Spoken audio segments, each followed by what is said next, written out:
Mesdames, Messieurs, bonsoir et merci de prendre ce rendez-vous de l'actualité sur Eden Télévision. Les entreprises transformatrices de l'ananas ont reçu des équipements ce matin à l'Agence territoriale de développement agricole POL-7 d'Abomey-Calavi, don qui entre dans le cadre du projet DEFIA. Le compte rendu à suivre dans cette édition.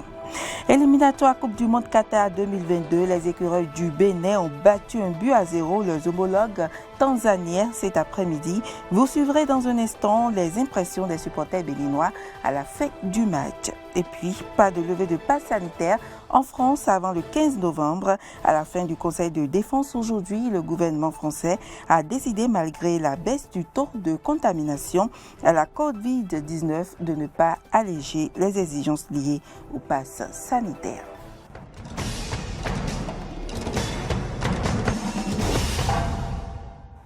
Bienvenue à toutes et à tous. Cérémonie de remise d'équipements aux entreprises de transformation de l'ananas. C'était ce matin dans les locaux de l'Agence territoriale de développement agricole POL-7 à Abomey-Calavi. Suivez le compte rendu de Frédéric Espoir-Membre. Cette cérémonie permet de doter 55 projets sélectionnés en infrastructures et équipements modernes de transformation, respectant les normes agroalimentaires dans la filière ananas. Une initiative financée en grande partie par l'Agence belge de développement à travers le programme DEFIA. L'ambition d'Enabel à travers le programme DEFIA est de lever les goulots d'étranglement en appuyant les entreprises de transformation d'ananas du Bénin à se doter des équipements modernes, performants et répondant aux normes agroalimentaires. Prosper Sagbo, directeur de l'Agence territoriale de développement agricole POL-7, nous édifie sur la composition des équipements. Le lot d'équipements et de matériel de transformation objet de la présente séance de remise comporte des extracteurs électriques, des cuisseurs en inox, des pasteurisateurs en inox, des tanks de stockage de jus, des tables de découpe et de conditionnement, des remplisseuses automatiques, fallasseuses automatiques, étiqueteuses, d'impression sur bouteilles, cartons et canettes, d'appareils frigorifiques et d'un important lot de petits matériels que sont les capsuleuses, thermosoudeuses, thermomètres agroalimentaires et réfractomètres. Officiant en sa qualité de vice-président de la Fédération nationale des coopératives de transformateurs de l'ananas au Bénin, Yves Antonin Arwangan a rassuré de la bonne utilisation des équipements reçus. Les équipements mis à notre disposition ce jour sera utilisé à des fins utiles pour booster le secteur de la transformation de l'ananas au Bénin. Nous voulons profiter également de cette occasion pour plaider l'accélération du processus de construction des unités de transformation qui accueilleront ces jolis équipements reçus ce jour. Le présent geste répond à la volonté de l'Agence belge de développement d'accompagner le gouvernement du Bénin pour l'atteinte des objectifs de transformation retenus pour la filière ananas. La première session ordinaire du comité d'orientation et de suivi des projets du secteur vert de la coopération allemande, volet agricole, s'est ouverte dans la matinée de ce jeudi à Cotonou. Suivez le point avec Maury Agua. 10 catégories d'acteurs venus entre autres des ministères du cadre de vie, de la décentralisation et du ministère de l'Agriculture, de l'élevage et de la pêche prennent part à cette première session du comité d'orientation et de suivi des projets du secteur vert de la coopération allemande. Au cours de son allocution, la représentante de la coopération allemande a rappelé les domaines dans lesquels se manifeste le soutien de la République fédérale d'Allemagne. Le soutien de la République fédérale d'Allemagne s'est manifesté au cours de ces dernières années dans les domaines et thématiques relatifs à la structuration et le développement organisationnel des filières agricoles, l'employabilité des jeunes, la professionnalisation des acteurs des chaînes de valeur agricoles, le renforcement des petites et moyennes entreprises agroalimentaires, la gestion durable des terres et l'adaptation au changement climatique, la sécurité alimentaire et nutritionnelle, la sécurisation foncière et la facilitation d'accès au financement agricole. Mesdames et messieurs, je suis confiante que cette première session du comité d'orientation et de suivi débouchera à coup sûr sur des résolutions et des orientations stratégiques à prendre en compte dans nos interventions jusqu'en 2023 pour le bonheur et la prospérité de la population béninoise. Dossa Aguemon, directeur de cabinet représentant le ministre de l'Agriculture, de l'Élevage et de la Pêche, a rappelé le rôle du comité d'orientation et de suivi. Le comité d'orientation et de suivi qui s'inscrit dans l'opérationnalisation du cadre institutionnel du secteur agricole au Bénin est une plateforme d'échange des acteurs et partenaires sur les performances et acquis des projets du secteur vert volet agriculture de la coopération allemande d'une part. Il permet d'autre part d'apprécier les différentes recommandations pertinentes issues des sections des comités de pilotage de chacun des 10 projets. Mesdames et messieurs, honorables invités, le succès de cette première session dépendra donc de nous tous. Je voudrais vous convier, chacun en ce qui le concerne, à jouer pleinement sa partition tout au long des différentes séances de réflexion. Chers invités, mesdames et messieurs, permettez-moi de saisir la présente occasion pour adresser les chaleureux remerciements du gouvernement du Bénin au gouvernement fédéral allemand et dire que le choix politique du retrait de la coopération allemande du pôle prioritaire du secteur agricole d'ici fin 2023 sera une autre ère de nouvelles collaborations. Je réitère l'engagement de mon ministère à jouer sa partition dans la mise en œuvre efficace des recommandations qui seront issues de cette première session. C'est sur ces mots d'espoir et d'engagement que je déclare ouverte ce jour, jeudi 7 octobre 2021, la première session ordinaire du comité de suivi, entendez Corse, des projets du secteur vert de la coopération allemande. Au cours de cette session, les participants auront droit à la présentation des différents projets du secteur vert. Ils vont échanger sur le rapport de la session et sur les recommandations.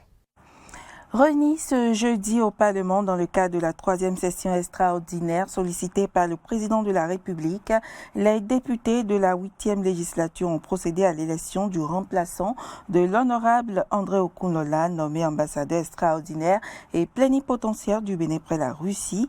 À l'issue de l'élection, c'est le député Nazer Sado qui a été choisi pour occuper désormais le poste de deuxième questeur de l'Assemblée nationale. Au cours de cette session, plusieurs projets de loi seront étudiés, notamment le projet de loi portant code de l'administration territoriale en République du Bénin et celui portant répression des infractions commises à raison du genre et de la protection de la femme en République du Bénin.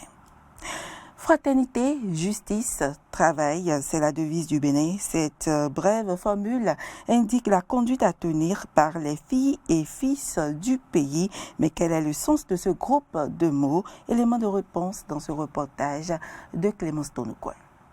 Une formule forte pour une conduite exemplaire. Fraternité, justice, travail, la devise du Bénin est inscrite sur le sceau et les armoiries du Bénin depuis plusieurs années. Que savent les Béninois de cette devise? Nous avons posé la question à quelques jeunes. Quand on parle de la fraternité, nous devons être comme des frères. La justice, c'est que on doit d'abord assurer la justice à tout moment. Et le travail, tout se base sur le travail. Sans le travail, il n'y a rien. Cela nous inspire à plus de labeur, à plus de détermination au travail, à plus de fraternité entre Béninois. La fraternité, ça concerne plus les liens d'amitié. Le travail, ça concerne plus ce que nous savons faire, ce que nous avons plus à apporter pour avoir plus de valeur, plus de valeur ajoutée dans le pays. En ce qui concerne la justice doit être légale. Fraternité qui veut dire d'être dans un pays, on doit être ensemble sans distinction. Nous sommes les mêmes, frères et sœurs. Et la justice, tu dois savoir que il y a une justice et savoir comment tu vas te comporter dans le pays pour le développement de ce pays. Et le travail, c'est la base du développement d'un pays. Cet ensemble de mots représentent des valeurs que les pères fondateurs de la République du Bénin ont estimé qu'il faut développer pour le vivre ensemble des citoyens. À travers la fraternité d'abord, on sous-entend dans le cadre d'un pacte républicain que les Béninoises et les Béninois de différentes origines, sans distinction de région, de religion, de culture, appartiennent d'abord et avant tout à un même pays. Et partant de ce principe, ils doivent se reconnaître comme étant des frères et des sœurs. Dans le contexte républicain, la notion de fraternité va au-delà des relations de parenté. Ça va au-delà des relations de sang. Il faut comprendre la justice non pas comme l'accès aux institutions judiciaires. La justice, c'est d'un côté l'accès aux services publics de base, mais également l'accès aux infrastructures socio-économiques nécessaires pour l'épanouissement des citoyennes et des citoyens. Maintenant, le travail. Pour dire que nous devons être un peuple travailleur. On n'a pas dit un peuple de fonctionnaires. On a dit un peuple de travailleurs. Cela suppose que, quelle que soit la charge ou les charges que vous occupez, des plus hautes charges aux charges les plus modestes, nous devons avoir l'esprit que nous devons travailler avec conscience. Au cours de la cérémonie d'investiture de son deuxième mandat, le 23 mai dernier, le président Patrice Talon a laissé entendre qu'il serait intéressant que la devise du Bénin devienne liberté, démocratie, bonne gouvernance. Le Conseil des ministres de ce mercredi a décidé de la levée de la mesure d'interdiction d'exporter les produits vivriers. Nous avons joué à cet effet au téléphone Ernest Baguidi, président d'une association de défense des consommateurs qui apprécie la décision. De la régulation du marché, il faut permettre à ce que tous les acteurs puissent jouer leur partition. Je crois que c'est dans cette logique, dans cette dynamique que le gouvernement, en collectant des données formelles du ministère de l'Agriculture et du Commerce, a dû constater que la situation était en train d'être rétablie et ne perdez pas de vue que les producteurs, il faut quand même leur permettre de jouir des fruits de leur labeur. Cela suppose que pour qu'ils n'aient pas les produits sur les bras, il faut d'autres acteurs qui viendront ce qu'ils ont produit et c'est ces acteurs-là qui envoient le surplus effectivement sur le marché international.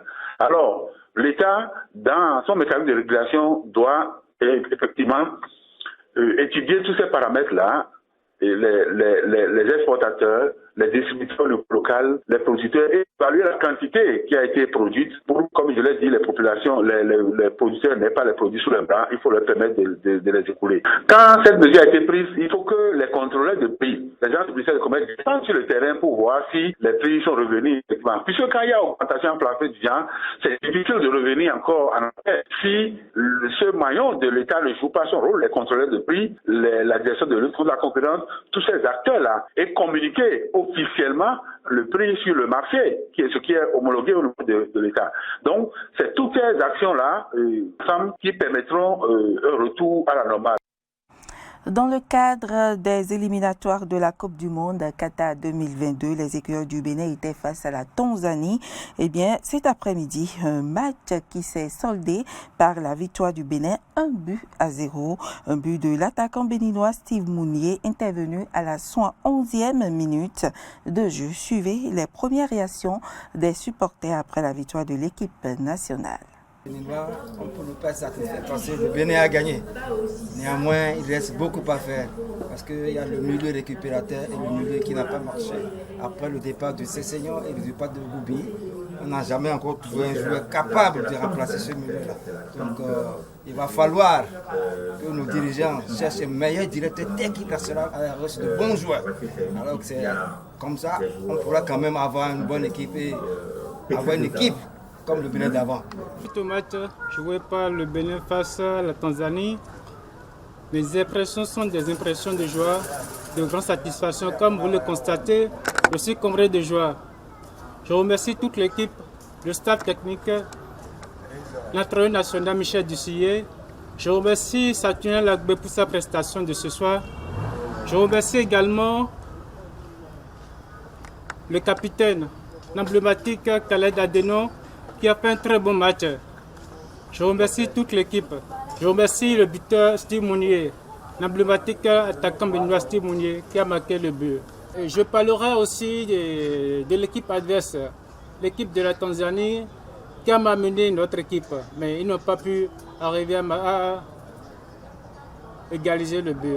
Ils ont dominé le match, mais la victoire était de notre côté. Les écureuils nous ont encore émerveillés ce jour. On les a suivis, mais pour moi, c'est par la radio que je les ai suivis. Donc, je n'ai pas encore regardé le match. Et ce que j'ai remarqué, parce que j'ai suivi ça du bout en bout jusqu'à la fin, et les commentaires nous ont prouvé qu'ils ont bien joué. Bien vrai que le match a été dominé par la Tanzanie, mais le Bénin a joué, ils ont joué. L'essentiel, c'est la victoire. Nous avons eu la victoire.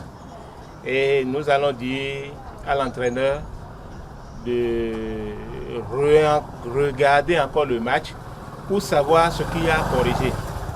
Parce que on ne va pas voir l'adversaire venir chaque fois toucher le gardien.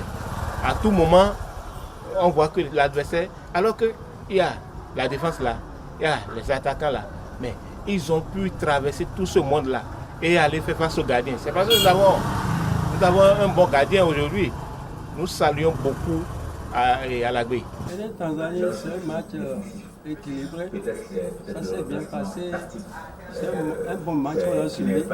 Et on est à l'aise pour la victoire. 1-0 là. On est premier dans notre club. Donc on est fiers. Tous on est fiers. Je suis joyeux.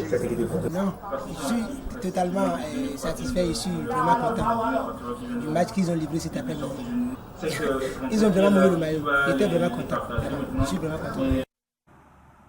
L'actualité hors de nos frontières à présent, Montpellier accueille demain un sommet France-Afrique. Cette année, aucun chef d'État africain n'est attendu à ce sommet. Ce sont les jeunes entrepreneurs, les chefs d'entreprise et d'associations de jeunes qui vont discuter avec Emmanuel Macron. Un sommet diversement apprécié par les jeunes africains. Un énième sommet, une opération de communication de la pure cosmétique.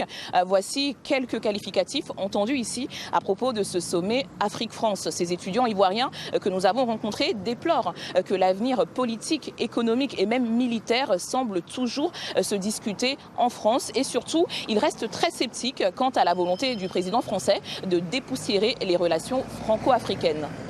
Le problème des Africains doit se régler par les Africains. La France ne pourra jamais régler le problème des Africains. Quand tu as un mal, tu te débrouilles à régler ce mal, toi seul. La France ne viendra que pour ses intérêts. Quand il y a un problème ici, nous devons résoudre ça ici, dans notre pays.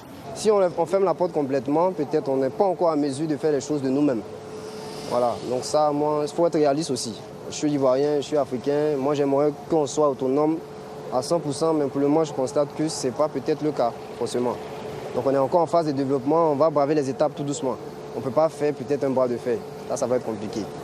Quand il s'agit de certains litiges politiques, dans leur intérêt, ils sont toujours présents. Mais en dehors de ça, par exemple, je prends les terroristes par exemple. Nous avons assisté à plusieurs scènes ici, récemment à Kafolo, voilà, où les djihadistes sont venus, il y a certains gens de l'armée ivoirienne qui ont perdu la vie là-bas. Tandis que l'armée française est sur le sol ivoirien. Intervention militaire, franc CFA, ingérence. Cette jeunesse dresse un bilan assez négatif des relations entre la France et l'Afrique jusqu'à présent. Depuis que moi je suis né, depuis que j'ai commencé à prendre conscience des faits politiques et autres, je n'ai pas vu la nécessité des affaires françaises dans la politique ivoirienne. Quand on regarde les différentes structures minières de la Côte d'Ivoire, on voit qu'il y a plusieurs Occidentaux qui dirigent la tête des structures minières en Côte d'Ivoire. Pourtant, les étudiants africains ou bien disons les professeurs dans les universités ont la capacité d'investir et de diriger ces structures minières-là. Il serait bien que l'Afrique ou la Côte d'Ivoire se fondent, ou je dirais crée quelque chose de nouveau qui n'appartient qu'à elle au niveau politique, quelle est une vision politique typiquement africaine ou typiquement ivoirienne. Vous l'avez entendu, de nombreuses critiques à l'encontre de la France et le pari d'Emmanuel Macron va s'avérer difficile à relever. Pour cette jeunesse ivoirienne, il s'agit avant tout d'établir une relation plus équilibrée avec la France et surtout un partenariat gagnant-gagnant, en particulier dans le secteur économique. Pas de levée imminente du pass sanitaire en France par la voix de son porte-parole. Gabriel Attal, le gouvernement français a fait savoir qu'il ne procéderait pas à un quelconque allègement du pass sanitaire. D'ici la mi-novembre, l'exécutif se félicite du rôle de cette mesure dans certains secteurs. Les détails avec nos confrères de RT France. Ce fut un conseil des ministres très dense. Une partie en forme de satisfecit fut consacrée aux mesures prises par le gouvernement pour le pouvoir d'achat ou l'aide à l'emploi, comme les mesures du chômage partiel, le plan Un jeune, une solution, l'échec énergie et puis attendu, noter des points positifs. Le recul de 15% du taux d'incidence qui passe sous la barre des 50 pour 100 000 et la baisse des prises en charge en soins critiques. Nous sommes donc sur la bonne voie, estime Gabriel Attal, le porte-parole du gouvernement. Cela justifie donc un nouveau protocole qui comprend l'arrêt du port du masque pour les élèves dans des départements supplémentaires à partir de lundi. Pour le moment, ce protocole allégé ne concernait que 47 départements. Autre annonce, le Conseil de défense a décidé de suivre l'avis de la Haute Autorité de Santé qui a autorisé la campagne de rappel pour le personnel soignant. Mesdames et messieurs, ce sera tout pour ce point de l'actualité. Merci pour l'attention. À demain.